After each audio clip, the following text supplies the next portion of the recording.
talking about gardens down under, and that should be down upside down, down under, isn't it? So that's where we are, we're down under. Yeah, everybody get it, it's down under. You know, Linda went on this trip with me, and she often says that when we go on trips, that the trip that I take isn't near at all the trip she takes. So there may be an alternate universe actually on this particular presentation. So we had a group. Essentially, it's the International Plant Propagators International Board. There are 7 regions around the world, and this is the group. The regions are, to try to name them all, I guess, Australia and New Zealand, Great Britain and Ireland, South Africa, and then there's 3 regions in the U.S., Eastern, Southern, and Western, and I'm leaving somebody out. Japan. And actually the next meeting is in Japan coming up next fall in October. That's a short trip, and it overlaps with the Southern region meeting that I'm supposed to give my report to, so it'll be an interesting next fall to complete my responsibilities as international delegate. So, this tour essentially was hosted in Victoria. Basically, we started off in Melbourne, and if I'm in anybody's way, I'll need to get out of the way here. Victoria is just like in the United States. This is one of the states, and it was in Wales, New South Wales as well. We got into the ACT, which is Canberra, which Canberra is the capital, and the ACT is like Washington, D.C. in the District of Columbia. So it's they have a region there also, and we ended up then in Sydney. That's where Sydney's at. A few facts about Australia. I've highlighted some that I think are good to know. Anytime you're around Australians, or the Australians are around the Americans, they make sure that we know that women gained the vote in Australia before they did in the U.S. That's they're real proud of that, and so they mention that quite a bit. Australia only has about 22,500,000 people, and they live mostly around the coast, as you probably know. I think a very important item here is that beer comes in lots of different vessels.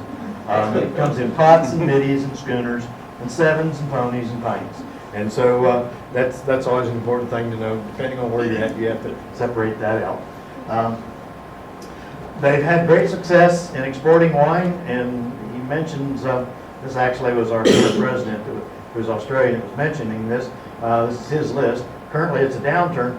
And then the next thing says the mineral wealth is enormous, and they ship a lot to China, Japan, Korea, and India. But their Australian dollar has been so strong that it's actually affected their exchange rates, and even their mining exports aren't as strong as they were, say, a year ago at this time.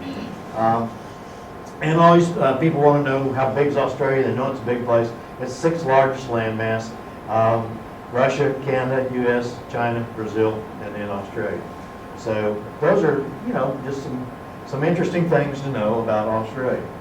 Our trip basically started out in Melbourne, and we traveled north, visiting nurseries and gardens up around this area. I'll be sharing some locations with you. Albury is over here where there's a garden that we're going to visit.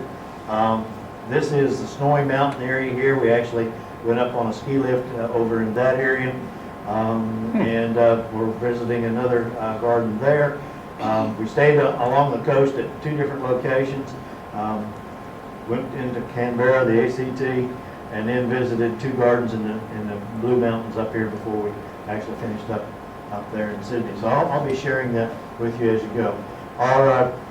Our trip was about 2,000 kilometers by bus, and 2,000 kilometers is like 1,200 miles.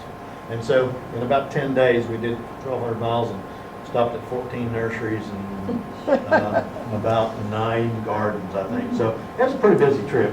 The gardens that we visited, kind of a list here, and I'll at least be mentioning all of those. Albury, Eurobodalla, the Australian National Arboretum, the National Bonsai and Pinjing Collection, Australian National Botanic Garden. These are all in Canberra. And then Mount Annan Botanical Gardens and Mount Toma are in the Blue Mountains around Sydney, or just west of Sydney. I think that's west. And then we visited a private garden in Sydney, which was an interesting garden. And we visited a bunch of nurseries. I'm not really going to share the nurseries with you tonight, but I don't think I am anyway, even though there are some slides back. So basically, on a real map, Melbourne, Bendigo, Ucha. We see a river here, and that river, if you back up far enough, you see that it's Murray River, and it's kind of the boundary between Victoria and New South Wales. And of course, the Murray River is the one that you hear about a lot, that floods a lot or dries up. And actually, when it has water in it, people have houseboats on it, and actually, some people live on it, I guess, or at least it's a vacation spot.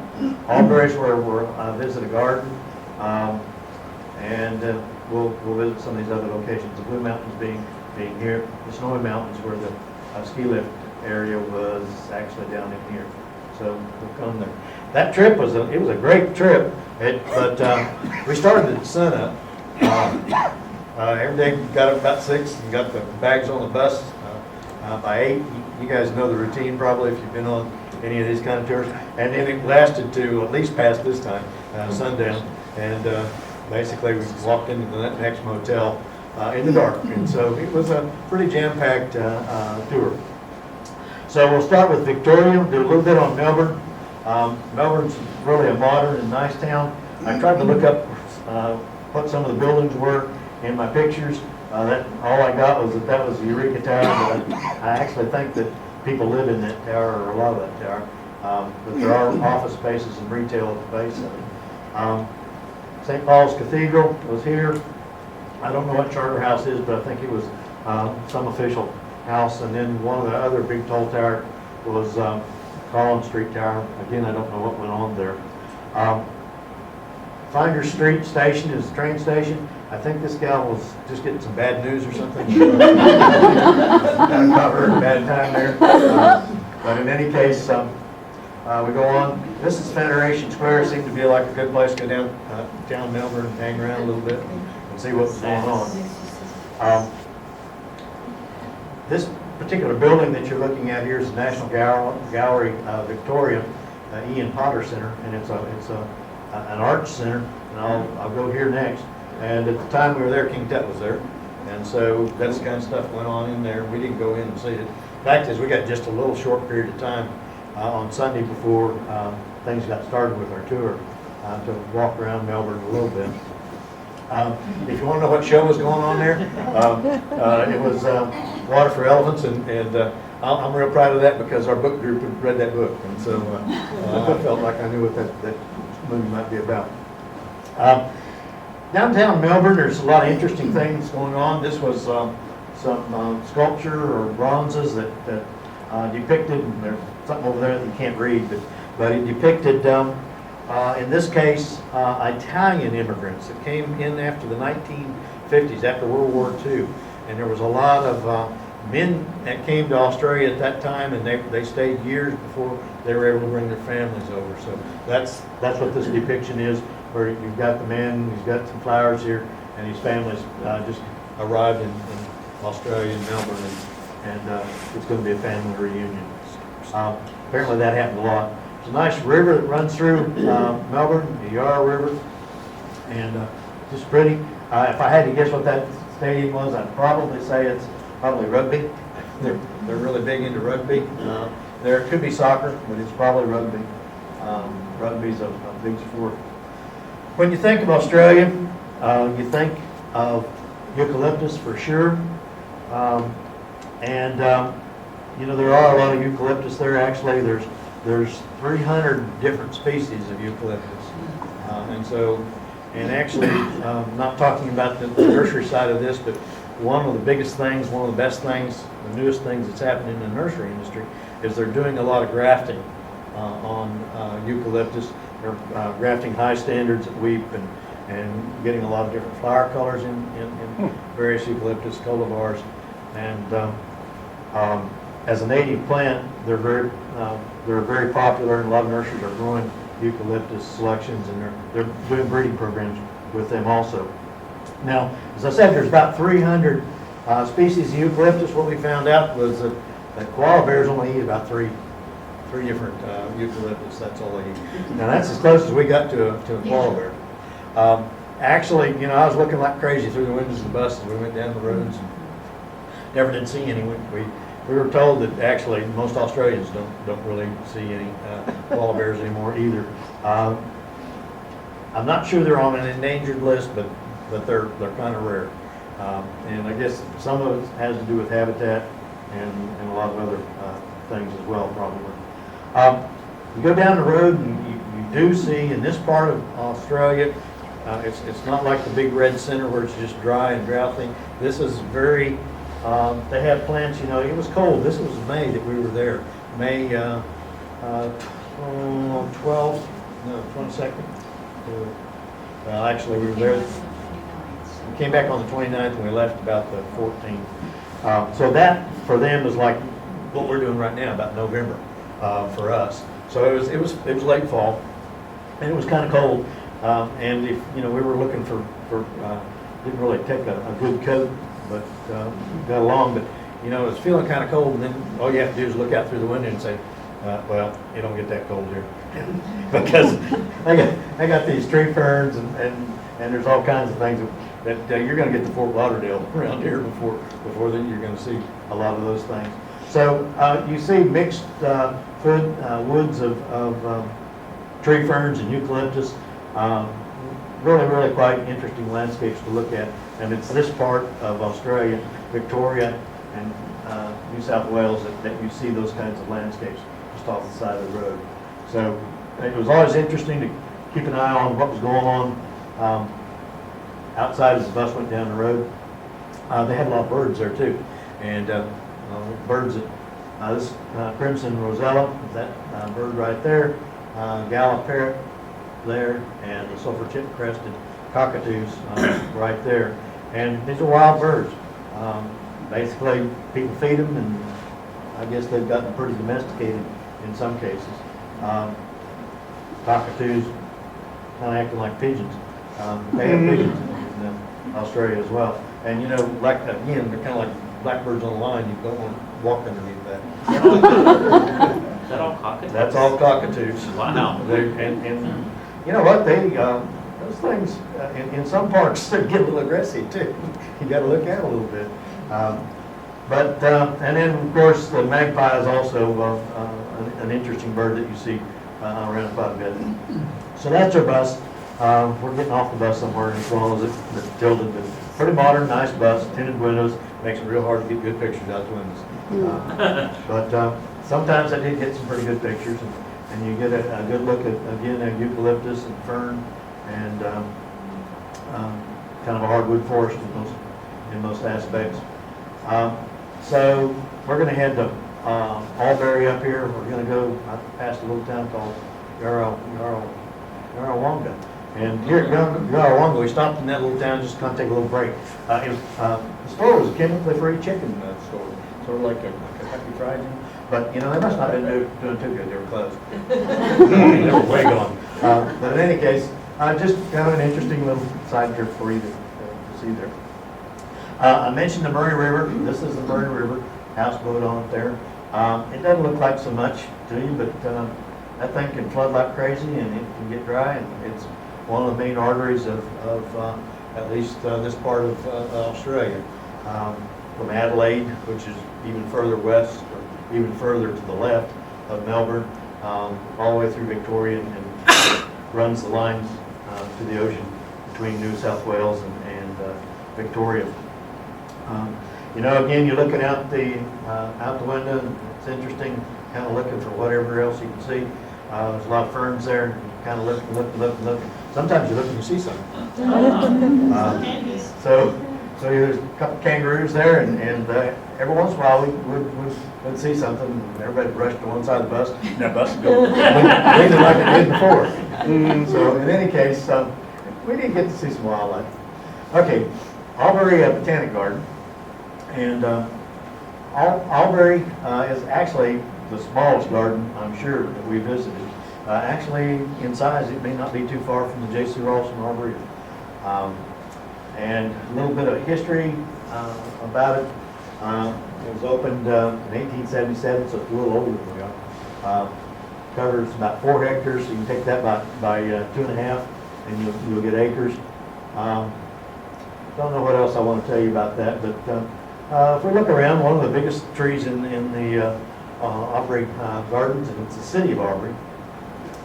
They have a quarry pine, and actually when we were in New Zealand, there were quarry pines, but they're Agathis robusto, and there's one that's Agathis australis. So you know that there are quite a few of these kind of trees that are in Australia as well.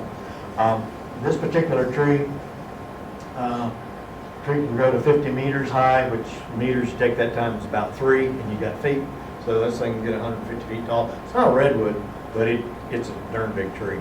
And they get real wide in diameter. We were all admiring this tree. It's the tallest tree, I think, in the Aubrey collection there. They were starting a children's garden. I don't know if they had a children's program or not, but they were just starting a children's garden.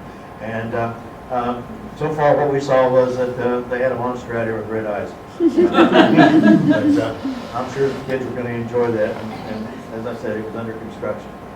So kind of an interesting little garden. One of the attraction they had there was kind of a bamboo maze. And this bamboo had been around a long time. And a lot of people have carved their names in it. And actually, I'm not showing you a picture here, but people have stopped carving and they've gone to magic markers if they were So in any case, it was kind of fun. Okay, so we're going to go on to New South Wales now, and that's going to be across the Murray River. And the Snowy Mountains are here's Victoria, and that's the Murray River through there. And we're going to be in this area right here, which is kind of a ski lift area, and we did stay a night at this lake right here, and I could say it earlier today, but I can't say it now. So Treadbow was the mountain, scape, and you can see that they had a lot of different routes, and there's a couple of ski slopes there. We rode the chairs up. Again, this is May. They've had some snow already, but it's not ski season yet.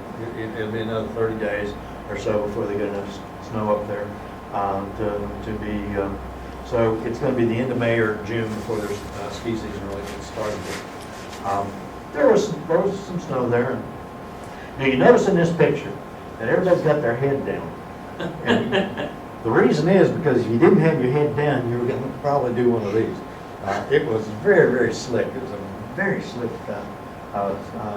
snow. And so everybody's just trying to keep their tread. Actually, we did have some people that found the ground. You know, as we were going down, we'd actually find some areas that you could look through, and you'd see an escarpment here. And you could look down, and you'd see fields or other forests. That's a flying squirrel, by the way, that they have. And, you know, it didn't just have to be a picture. It was for real. You would see those kinds of views from the bus. And basically, they're in putting some text from one of the roadside stops that basically says, you're standing near some of the world's tallest flowering trees, and they call them mountain ashes, but of course they're eucalyptus.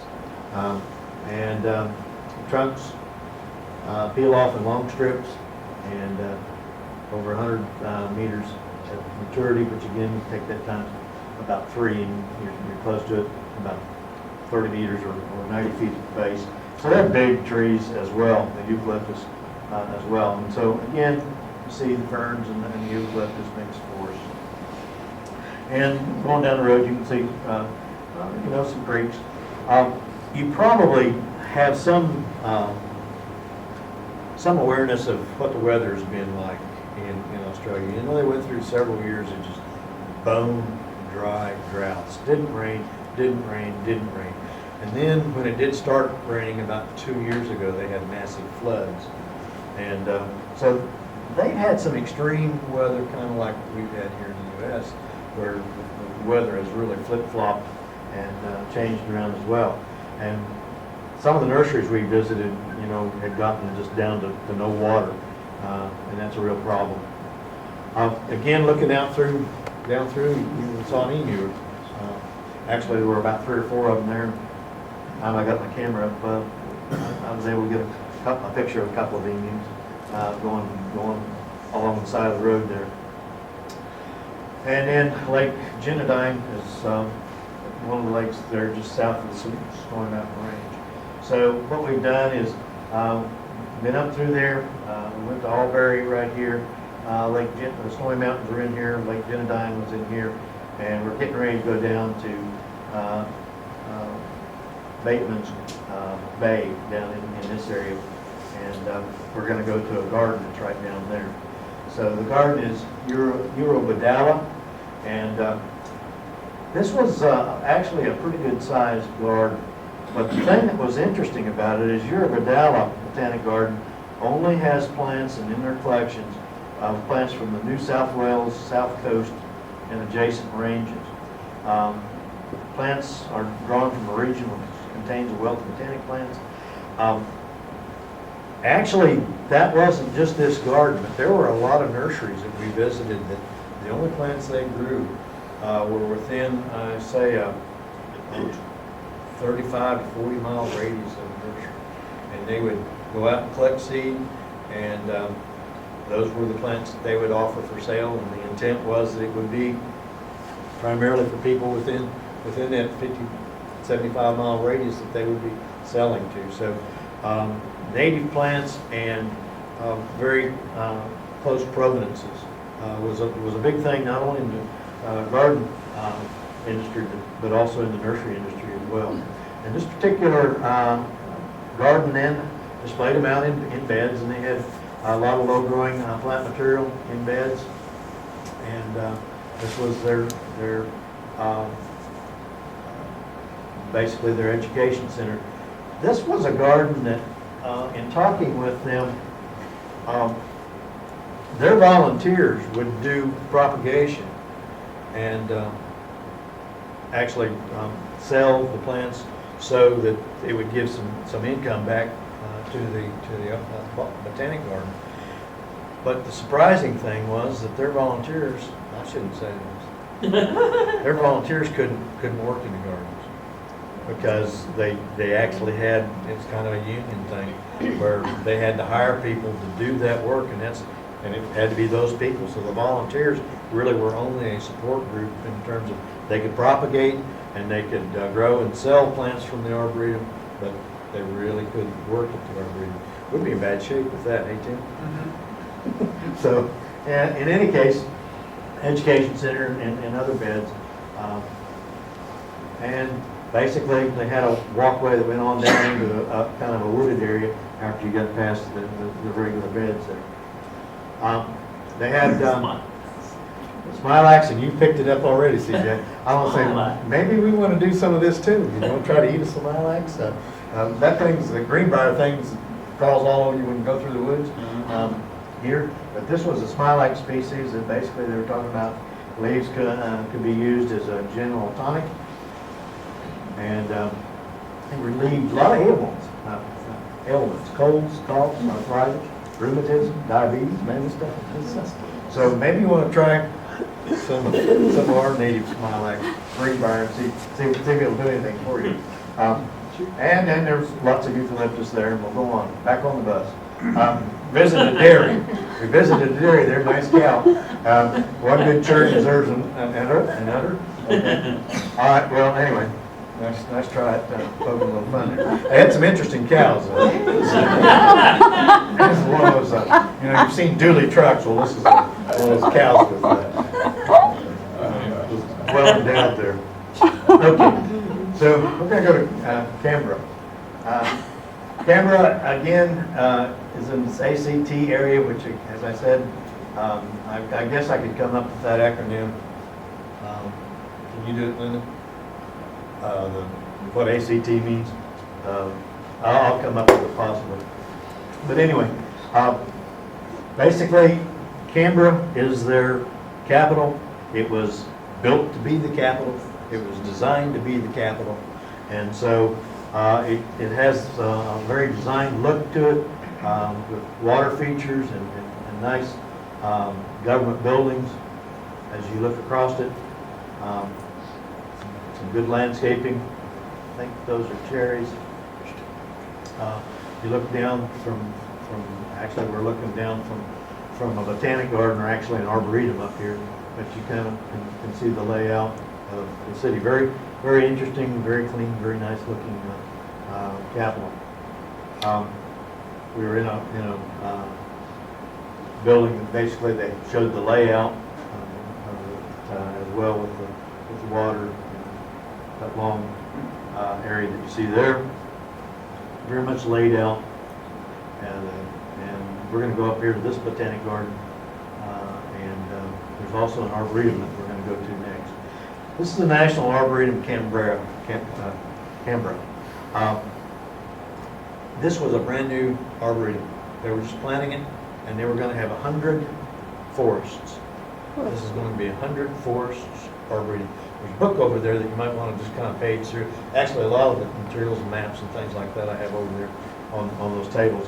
But they're going to do 100 forests here, and essentially it's going to look like that in layout, and up on top of one of the hills that says wide brown land, and it's kind of interesting.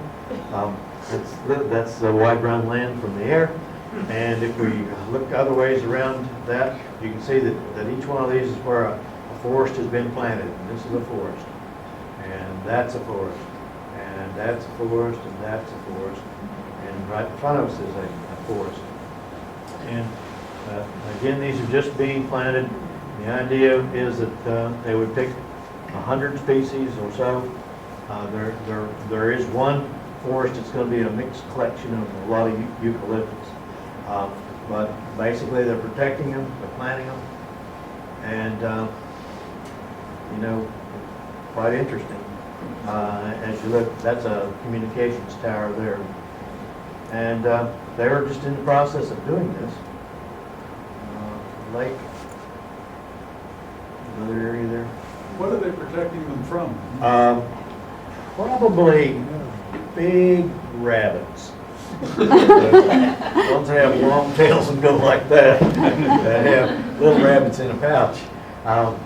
Probably mostly that. They do have deer and some other things, but it's like, I saw a couple of magpies there. Luke, may the forest be with you.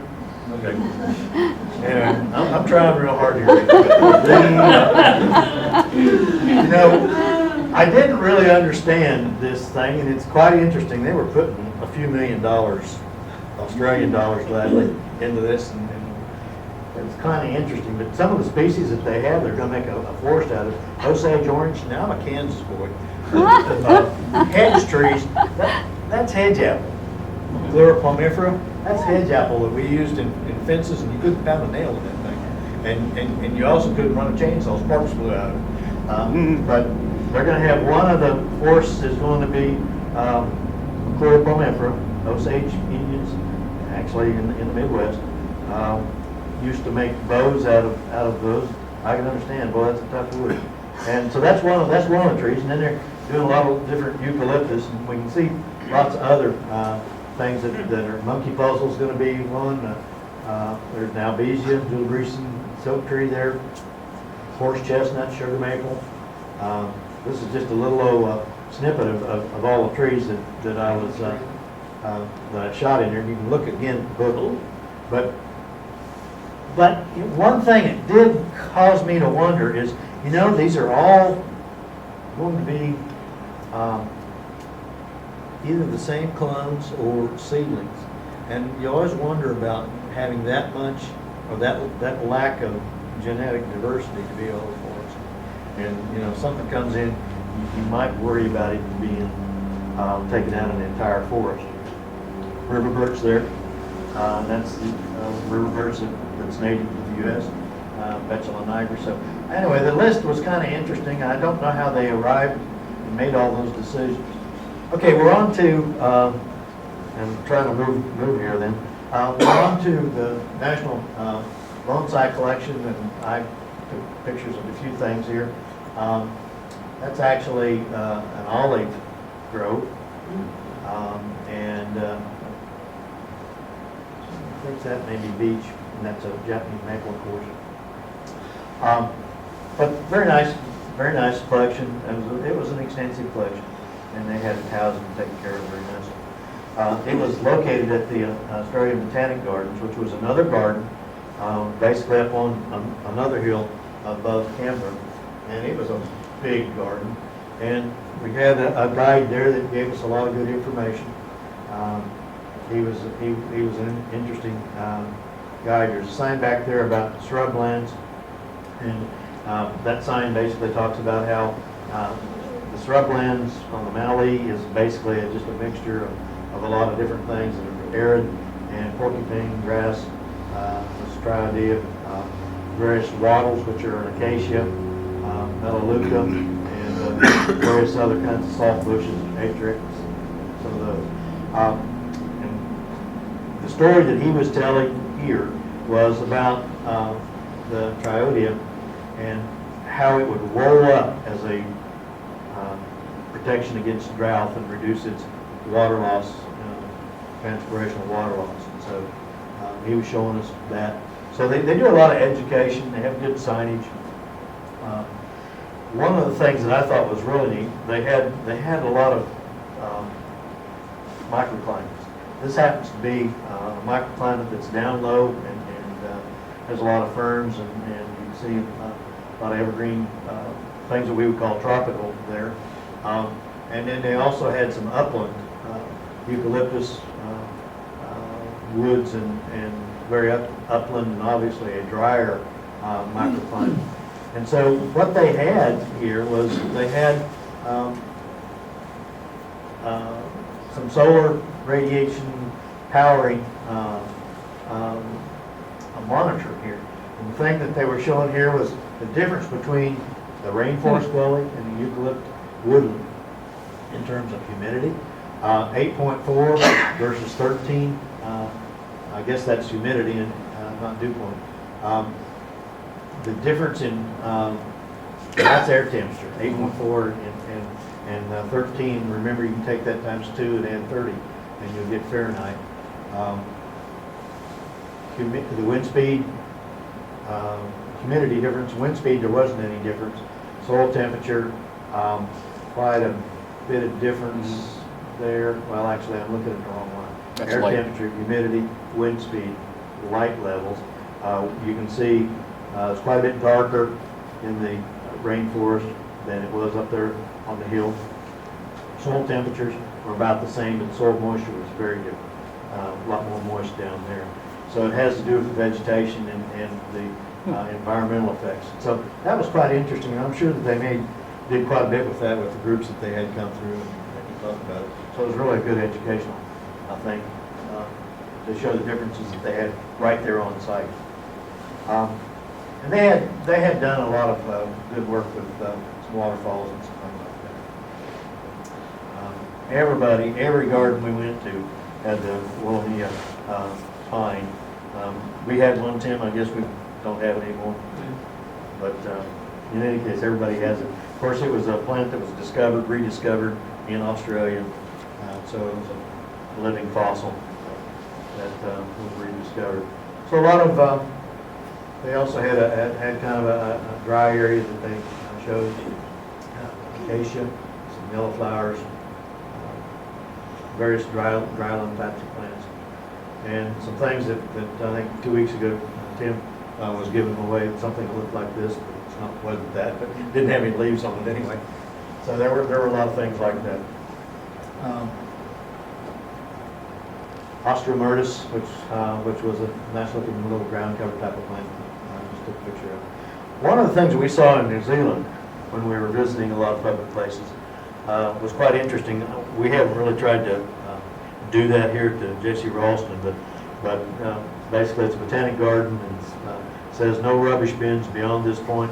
And what? No bins? That's the whole reason I came here. So he's a rat. And the whole idea is that if you don't have trash cans, you won't have trash. Now, I don't think that works on I-40 very well. But, in any case, that's something that they're doing in a lot of public gardens. They were doing it in New Zealand, and they're apparently doing it here. So you'd think that you just wouldn't have any rats if you don't have any garbage bin. There's a big rat that was in that garbage. And that had to be almost a tame kangaroo, because people were walking almost up to the kangaroo, and he's right there busy. Other good landscapes. As we were traveling, it was a Sunday. I guess it was kind of a slow day, so we had an opportunity to stop at their National Cricket Museum. And of course, that was one of the highlights for all the Americans, because we're such big fans of cricket. But actually, they made us play the game. This happens to be El Patingo's from down around Wilmington, North Carolina, and Elko was really pretty good at it. But in any case, we got to play. And you know, when you're bumming around different places, you just run into all kinds of people. Winston was right there at a place where we were staying the evening. And you keep an eye out for a lot of different things. And of course, this is some 3 pelicans that were telling stories while we were there.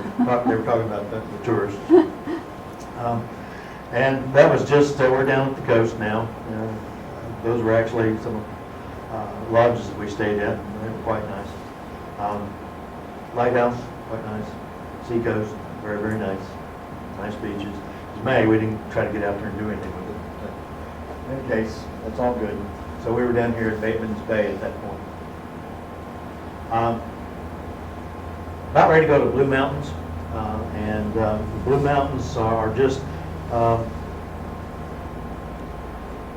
south and I guess it's west, to the left of Sydney anyway.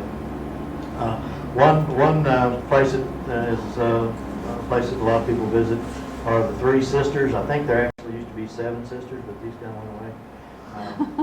But the Three Sisters are there, and it's, you know, a good place that people go visit. And they also have cable car rides down, and there's basically 3 different ways to kind of get down into the valley and look around. Again, very interesting place, waterfalls and lots of different things. But we're on our way to Mount Annan Botanic Garden. This was also a very, very big garden, and basically, again, they were protecting a lot of the new plantings, some wildlife. I think wildlife probably kangaroos. But a very interesting garden in terms of the kinds of things they grow.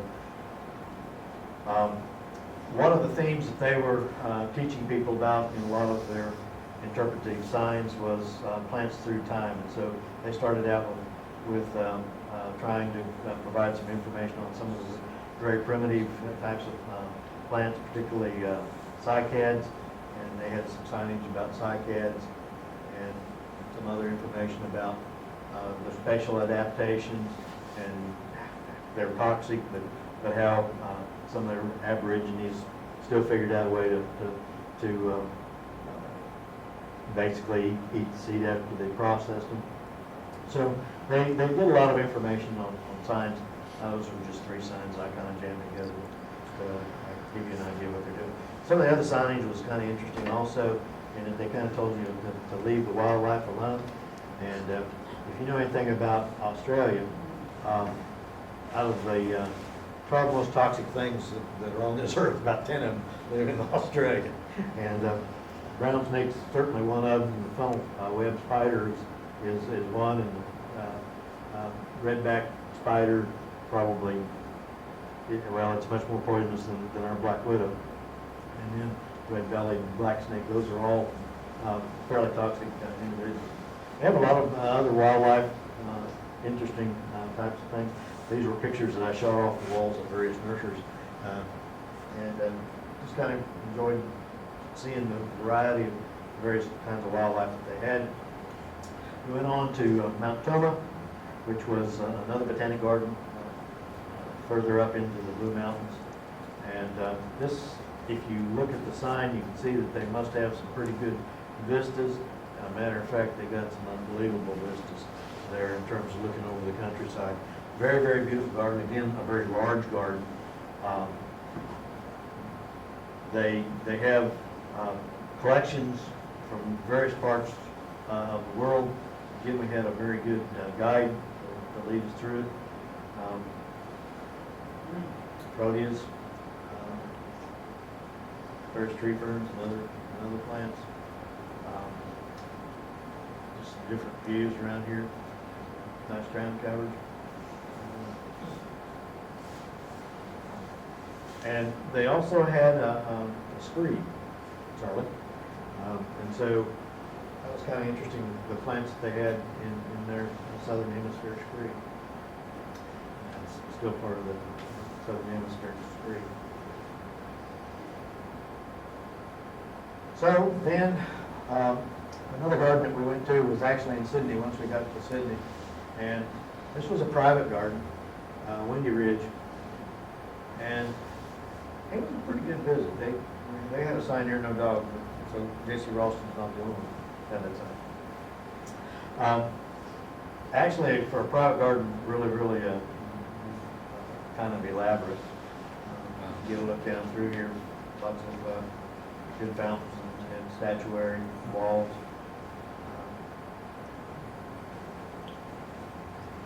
I worked real hard to keep most of the people out of the picture.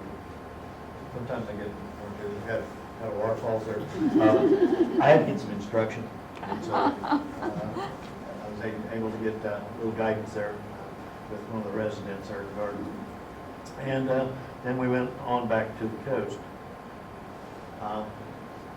where I saw a sign showed all the fishes that they have there. You know, I don't know if all of you are fish type people, but you know, a lot of these aren't so different than the things that we would pull out of the Atlantic.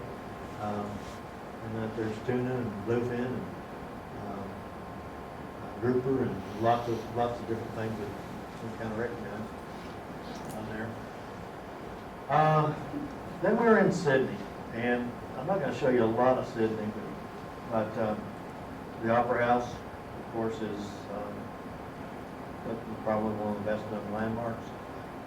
There's a Botanic Garden there in the Royal Botanic Garden in Sydney.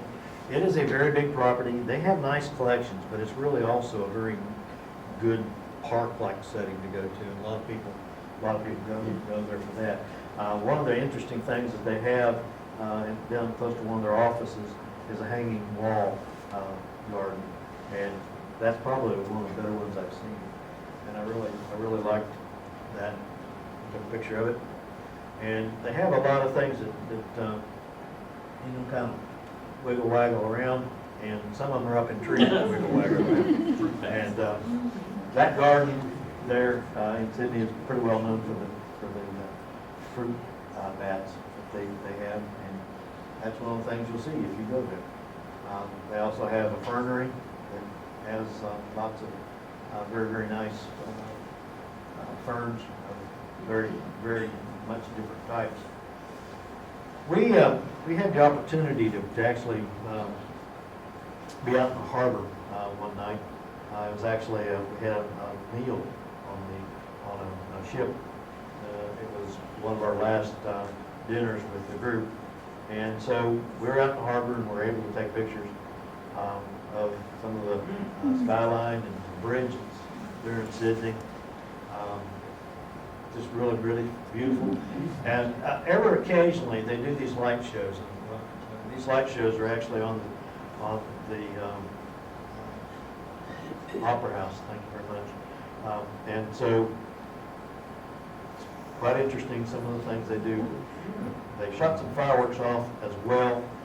I didn't include any in the fireworks, but they're able to do a lot of different things if you happen to time it right, get there at the right time. So that was also, that's a entrance to an amusement park, I think. And it was about time to grab the airport. It's downtown. I'm going to share a few more slides with you and then I'll quit because I'm about gone as far as I intended to go. Anybody know what that is?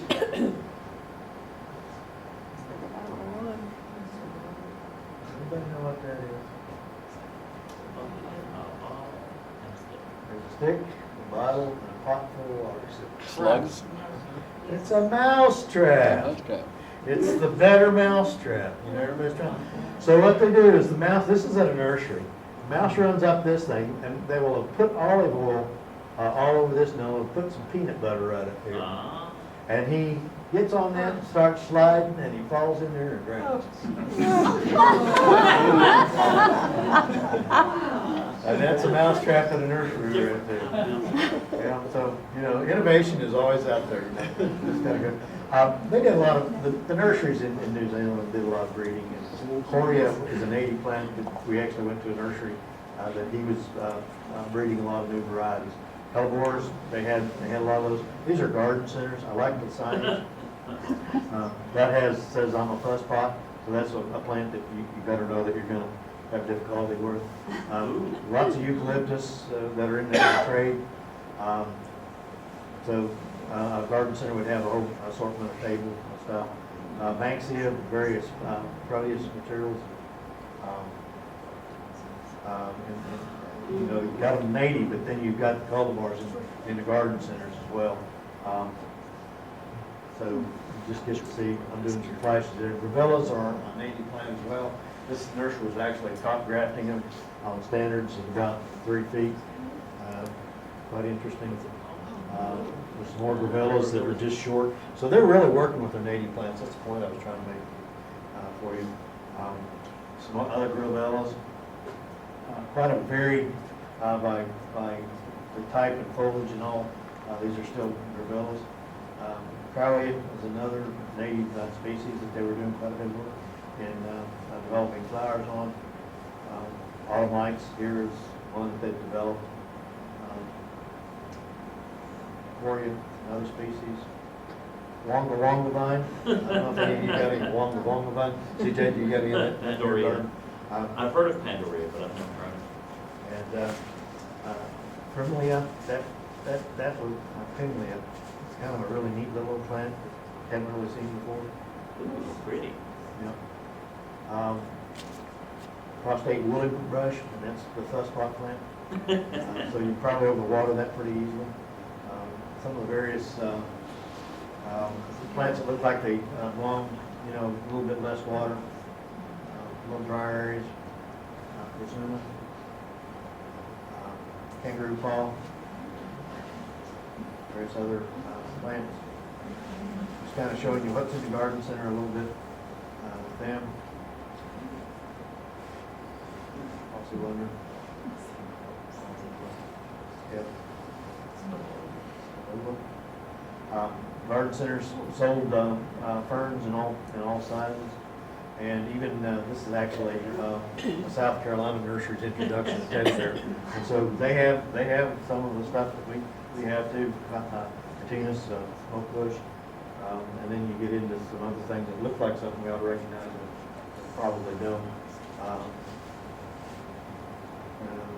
Another one. This is a nursery that just did wildflowers. And I'm getting ready to quit. Basically, again, those nurseries that just did wildflowers collected seed from close by them, and that's how their nursery would be. I like the signage in a lot of the small towns that we went through. There were some other things at garden centers and signs were in Like our black cow. You know, Potinia is absolutely out of our industry, but they have a dry enough climate in most cases that they can grow up, didn't have any leaf spot or anything. Lots of different things, lavender. There's a eucalyptus up there, and this is some of the breeding ones they're doing eucalyptus. You know, they display plants out like that, but you have to look closely and make sure you were seeing what you really thought you were seeing. Because some of those big rabbits were underneath the bench. And with that, I am done. Thank you very much.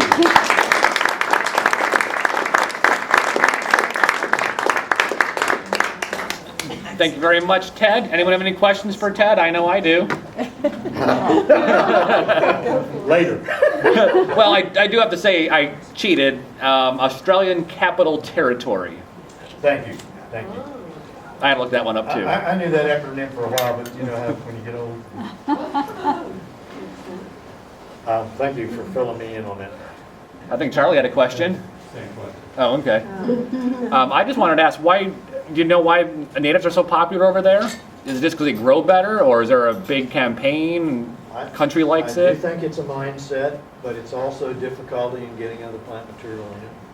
Because New Zealand was that way, wasn't it? If I Yeah, remember New right? Zealand was very much that way. It's not that there aren't plants brought in, particularly you'll see them in garden centers, but a lot of the wholesale nurseries, when we were in New Zealand, which was in 2008, really the only nurseries that were doing well at all were growing native plants.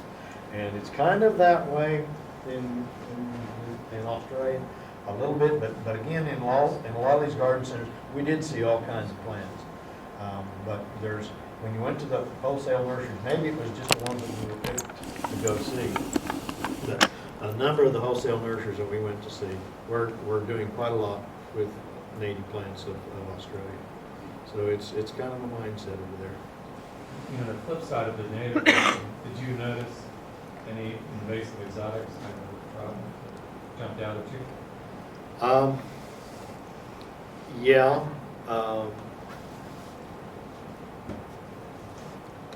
Well, in New Zealand, rhododendrons were an invasive plant, as a matter of fact. And I'm trying to think of,